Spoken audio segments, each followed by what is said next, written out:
medyo maano ngayon, maitim, dark green ang kulay ng tubig. Ang daming mga ano, mga graffiti. Pinupuntahan talaga nila, oh. Pinupuno nila ng mga graffiti. Ayun, may mga naglalakad sa tabi ng tubo. Eh, ano pa dun, may mga bahay pa. Magiging party na rin yan ng Pasig River Esplanade. May ano, may harang na dun, oh. May bakod, mga kabayan, oh. At kaya binakuran yun.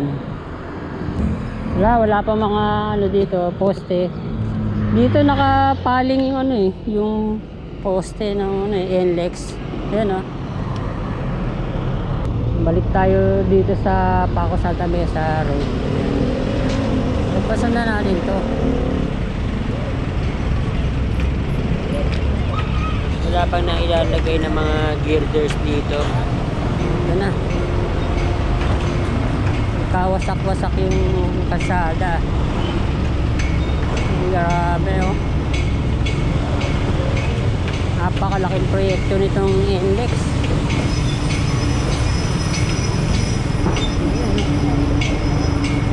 Swerte nung ano, building hindi nagiba.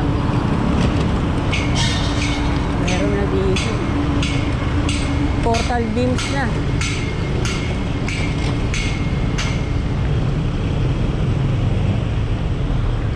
Ayan, yung kabilaan na yung mga poste.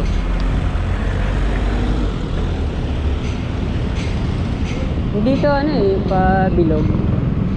Rectangle. Mga poste. Yan, may long arm na ano pa. Backhoe, excavator.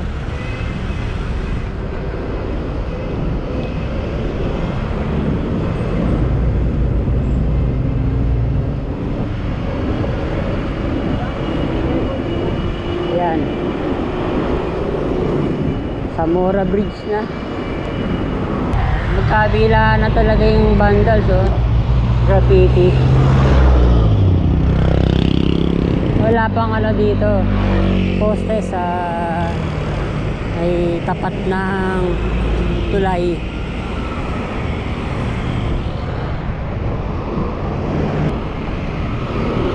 Tingnan niyo mga kabayan, oh. Dikit na dikit yung mga bahay sa tulay. Oh.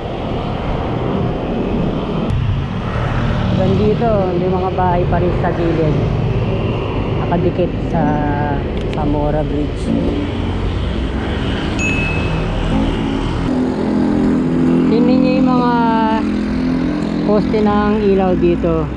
Yung kabilang side walang ilaw, isang side meron. Alternate. Tingnan natin ang ano, Ilog Pasig.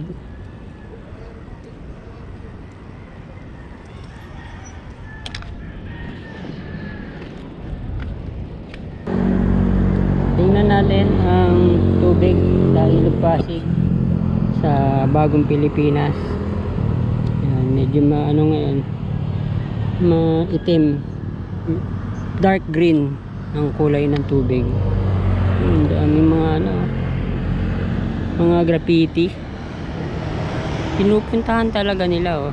Pinupuno nila ng mga graffiti. Yung gilid, may mga basura. Ayan.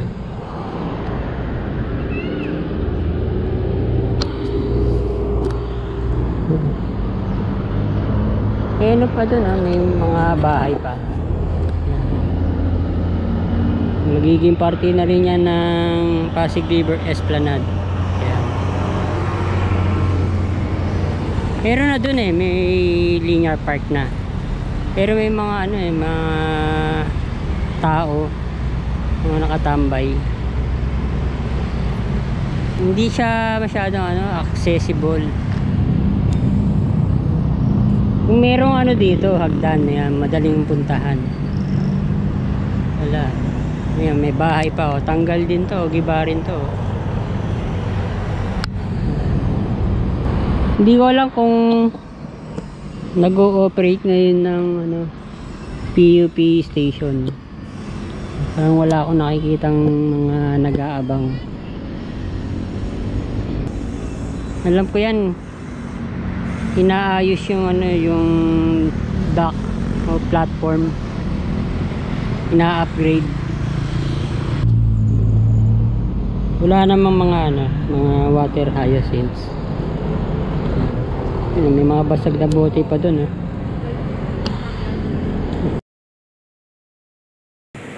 Itong tubo na to ng tubig, puno na ng graffiti. Lahat na rin meron na oh. At yun, meron ng dating ano, linear park na luma na nga lang, para mga nasa 3 meters ang lapad. Ayan. Papagandahin pa yan.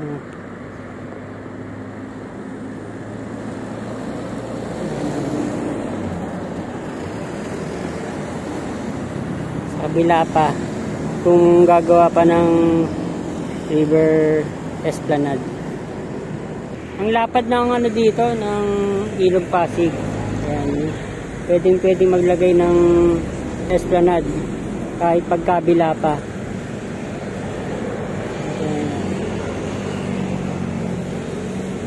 Sayang na super highway hindi nagagamit.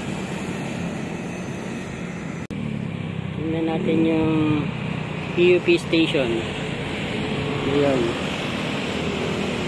Kaya nakita ko doon nakalagay no operation.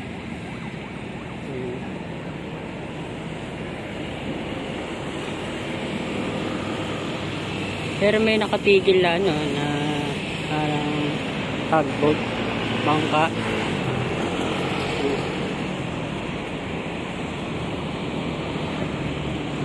Dami pa na nagdadaan dito sa ano, sa gilid ng tubo.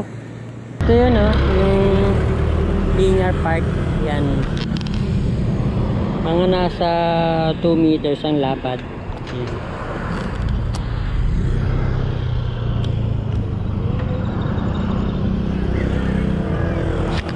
May ano, may harang na doon oh. May bakod mga kabayan oh. At kaya binakuran yun. May mga harang pala dito.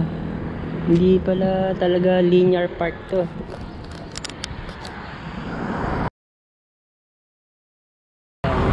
Meron palang malaking bakanting lote doon oh. Ayun, merong bakod. Hindi pa masyadong na-develop. May mga bahay pa sa gilid. Ayun. Ang dami pa doon.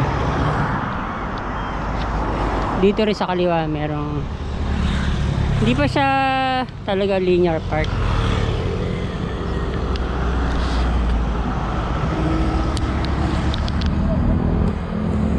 Wala pa mga ano dito, poste.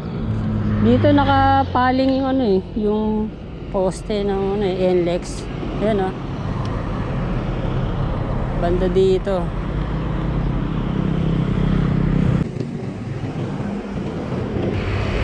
Bagay na bagay talaga sa Pilipinas sa mga solar. Ang tindi ng init. Tulad ng mga solar lights,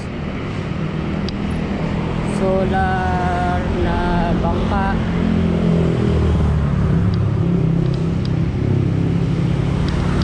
Hindi kaya maging ano na to, disyerto sa sobrang init.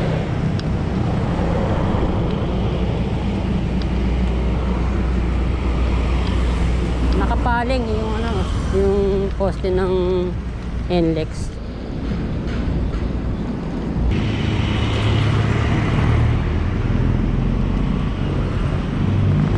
Maraming salamat po din sa panonood.